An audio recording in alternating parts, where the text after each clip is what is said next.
Recognizing Minister of Energy Mines. Thank you very much, Honourable Speaker. I move now that Bill 15 be read a second time. Please proceed. Okay. Honourable Speaker, I'm pleased to present the Energy Mines and Petroleum Resources Statutes Amendment Act 2018. Bill 15, which is this very bill, amends provisions in the Oil and Gas Activities Act and the Petroleum and Natural Gas Act. So first I'll say a few words about what we're doing to amend the Oil and Gas Activities Act. So what people in the House may or may not know is that the downturn in the oil and gas sector over the last few years has resulted in several challenges for many companies. They are seeing higher debt loads, the more difficulty to meet their overall expenditures, and as a result they're having to declare bankruptcy, which has obviously led to an increase in insolvencies in that particular sector. How that impacts us, Honourable Speaker, is something that we're trying to deal with here today in Bill 15. And so specifically, the BC Oil and Gas Commission has seen a significant rise in the number of orphaned wells since 2016. And so maybe I'll just take a moment to explain what orphaned wells are. Honourable members. Please proceed. Thank you. So this might be a new term for other members in the House as well as for people in the public who are not as familiar with how things occur on a day-to-day basis in the oil and gas sector.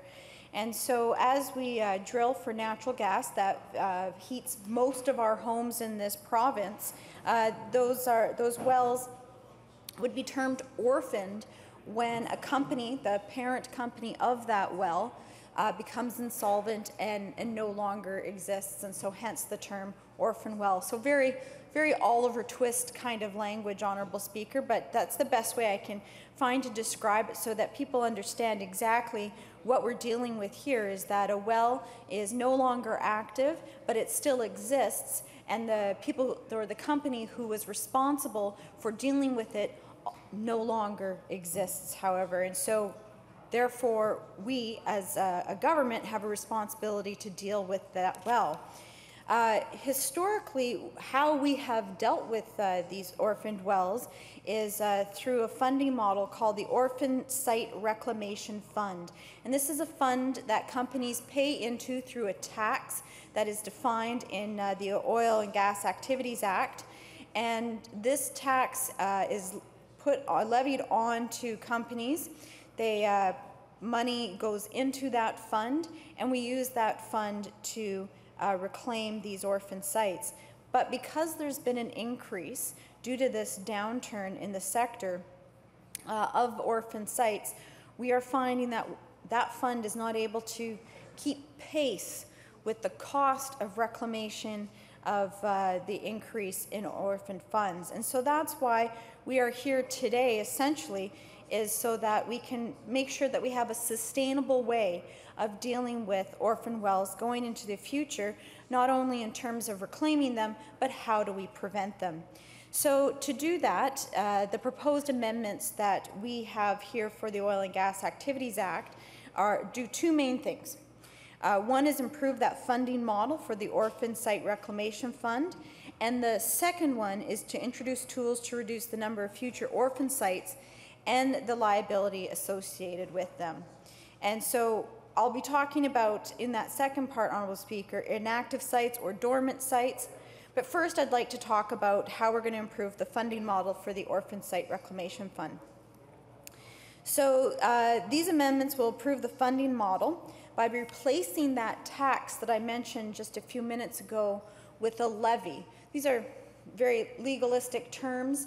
People might wonder, what's the difference? It's money going into a government fund. Isn't that all just taxation? But not quite, Honourable Speaker. Taxation is something that is defined within legislation. It has a particular formula. It can only be changed by legislation, and it's not necessarily, in this particular situation, responsive to this sudden downturn and then this sudden increase of orphan wells. So we're proposing a levy be imposed by regulation of the Commission board, so that's the board of the Oil and Gas Commission, with, of course, government oversight. The rate of the proposed levy can be more easily adjusted as a result, if we do this through regulation, than the existing tax. And it provides more flexible avenue to secure funds when and as they are required. So proposed amendments will also provide flexibility to add funds from other sources if that's required, such as other money paid to the Commission by industry for the purposes of restoration.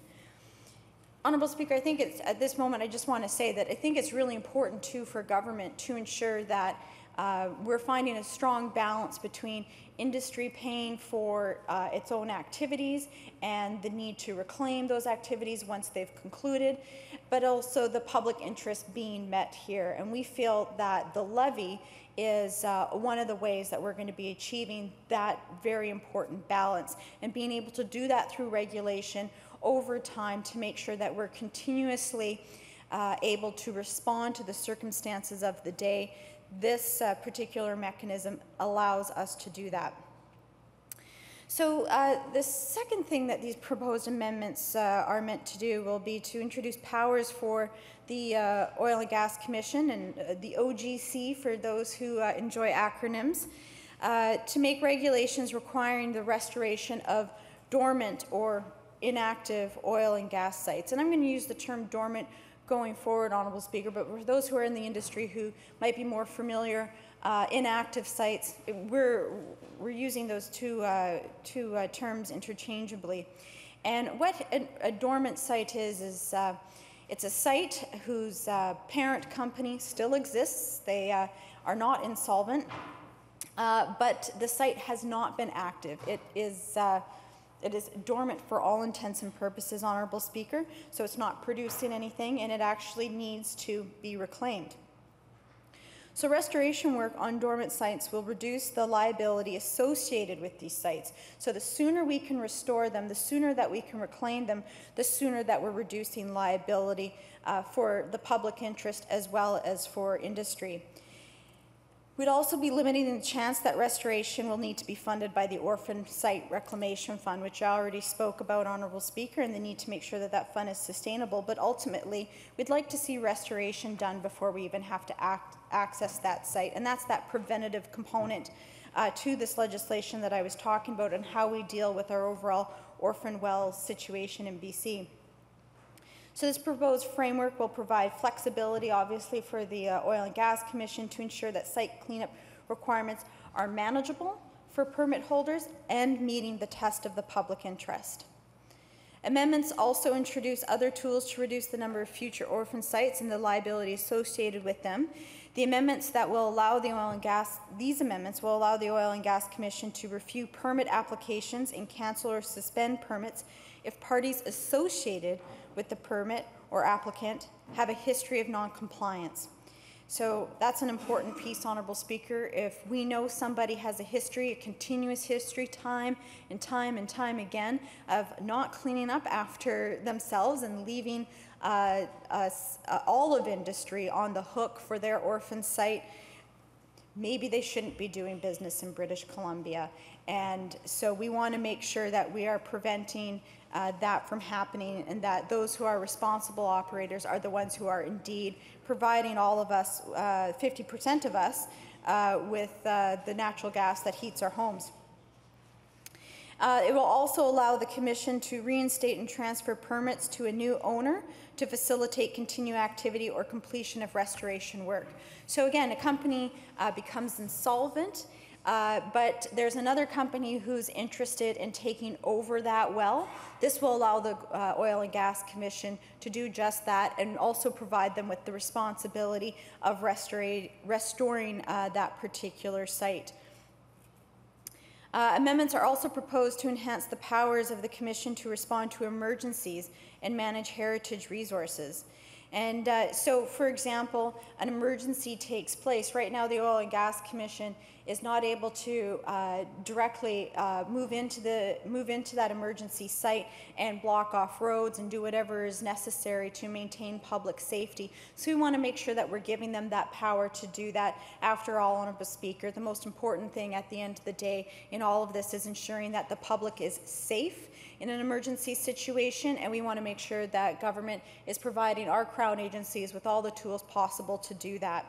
We also want to make sure that we are maintaining our heritage sites in British Columbia, and the Oil and Gas Commission has a role, but not yet within legislation, and so we want to make that very formal.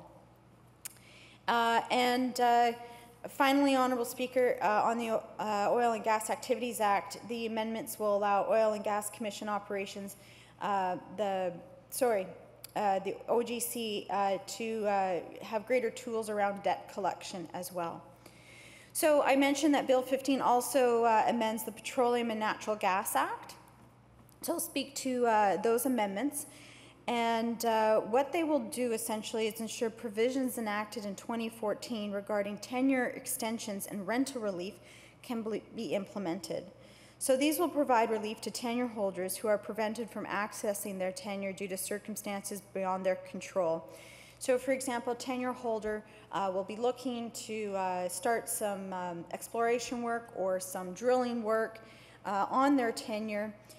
But a large-scale construction project might be taking place. There might be negotiations with First Nations or local government that are causing delays, and so we want to make sure that they are not left on the hook for the costs associated with those delays if they have if it's no fault of their own. And so what we want to do is make sure that the tenure holders don't lose their tenure, for example, Honourable Speaker, so that their opportunities still exist into the future when they become available.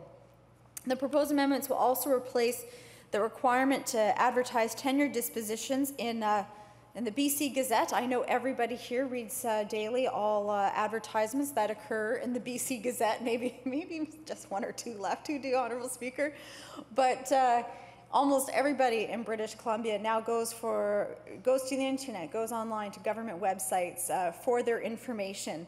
And so while government and the OGC has long been putting this type of information on websites, the official means has still been the BC Gazette. We are now moving that over in 2018 to be the internet.